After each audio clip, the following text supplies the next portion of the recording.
Matthew chapter 26, verses 69 to 75. Peter denies Jesus. The number that we will be featuring is 720 for the word deny.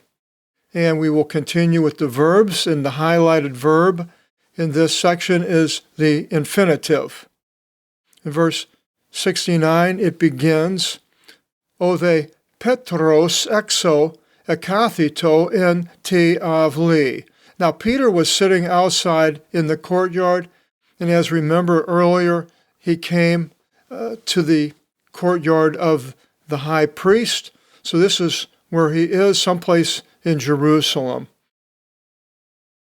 And ke prosilthen avto mia peviski, and came forward to him one maidservant, legusa, saying, Ke si ista metai su tu Galileu?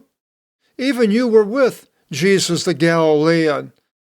Now, at this point, Peter's starting to probably get scared, because if they find out that he was with Jesus, they may well arrest him, torture him, beat him up, who knows what. So he is definitely going to be fearful, and these people are accusing him of being with this man who is now being arrested and put on trial.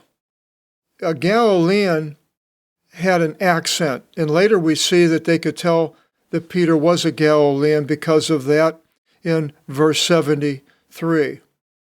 But it continues here in verse 70, but he, irnisato emprosthen panton, denied before all. There's the word to deny, number 720. We see in Genesis 18:15 where it says, but Sarah denied, saying, I did not laugh, for she feared. And he said to her, no, but you laughed when the angels appeared to Abraham. Matthew 10:33, Jesus says, and whoever should deny me before men, I shall deny him, even myself, before my Father in heavens. In Luke 8:45, and Jesus said, who is the one touching me? And all denying, Peter said. So the denying is something that you say you didn't do, even though you did. John 1:20, it says, and he acknowledged and denied not, and acknowledged that I am not the Christ. That was John the Baptist. Acts 3:13, whom you delivered up and denied him in front of Pilate, having adjudged to release that one. The Jews could have released Jesus by not denying him, but they denied him in front of Pilate. Delivered him up then. In 2 Timothy 2:2, it says, if we endure, also we shall reign together. If we deny, that one also will deny us. So we don't want to deny Christ if we are put into the place of being afraid, like Peter was. People could see us and say, you're a Christian, and want to do us harm, but we're not to deny him even in a dangerous situation. Easier said than done. Peter said he wouldn't, but he failed. 2 Timothy 3:5, it says, having the appearance of piety, but denying its power. Even these turn away from. In 1 John 2:22, who is the liar, if not the one denying, saying that Jesus is not the Christ? This is the Antichrist, the one denying the Father and the Son. The assembly at Pergamos did not deny Christ, as mentioned in Revelation 2:13, and the assembly of Philadelphia also did not deny Christ. They stood up for him in Revelation 3:8. Oh, that we would be as these two churches or assemblies, assembly of Pergamos and Philadelphia, when we are tested by God, that we would not deny him. Continues, legon uk either te legis, say, I do not know what you say. So he's acting ignorant right here. This is the first place in ignorance. The next one is in verse 71. Exelthonta they avton is ton pilona, either avton ali. And of him having come, there's a change there, and that's a aorist participle. And him having come into the vestibule. Now, exactly, I'm not sure the him would be Peter or this other person, probably another, beheld him. Ke legi avtis, aki, and he says to them there, Ke utos in meta isu tu Nazareu. So these other people are there with Peter. He comes walking in, I believe, and then the man, and he says that this one was with Jesus the Nazarene to all these people. So now it's not one person, but it's a bunch of people that he is being blamed and making it even worse for him. Ke palin irnisato meth orku, and again he denied with an oath. Now an oath is something that you do or you make between parties. You make an oath to God that you're not going to do something, or you make an oath to another person that I'm going to do this or I'm not going to do that. It's between two parties. So he made this oath, which is binding in the Bible to the Jews especially.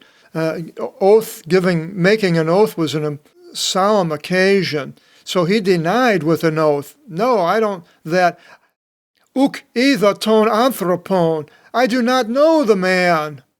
And with an oath, I'm swearing I do not know the man. And then 73, meta mikron they proselthontus e astotus e ponto petro. And now I've changed this a little bit to and the ones, 3, standing, 4, having come forward after a little while, 5 and 6, Epon said to Peter, Alithos kc exavton e, truly even you are from out of them. So now they're accusing him being going along with the whole thing of the Jews that followed Jesus, and says, Kegar ilalia su thilon se pi, for even your speech makes you manifest. So apparently the people in Galilee have a different accent than the people down in Judea. I don't know in Israel if that's still the case today, but we have that in the United States with the people that live down in the southern part of the United States. They have what they call a drawl that cause words to stay longer in coming out of the mouth, like that. Hey, y'all. There's a woman I worked with. She was from Boston, and the owner of the hotel I was working at, and she was working at, asked her if there was a good fish restaurant down on the bayfront. And she said, yeah, there's Shocks. And so they went to the bayfront, and they looked all around for Shocks restaurant. They went up to somebody, and they said, do you know where Shocks restaurant is? And they said, Shocks? No, but there's a Sharks. So with a person from Boston, they have that kind of an accent that it's very distinct. So apparently Peter had that, and they could see that he was from Galilee. And then verse 74, Tote irksato katanathamatizin. Now there is a infinitive. The infinitive always has a to in front of it. He began to bind by a curse, K, omniin, and to swear by an oath. Well, if you have 1, 2, you don't have to put the second one there, but I put it in there so you could see it. So then he began to bind by a curse and to swear by an oath, oti, uk either ton anthropon, I have not known the man. Now, a curse is different than an oath. It's not a cursing like we think of a curse word saying, I don't want to say them, but you know the curse words I'm talking about.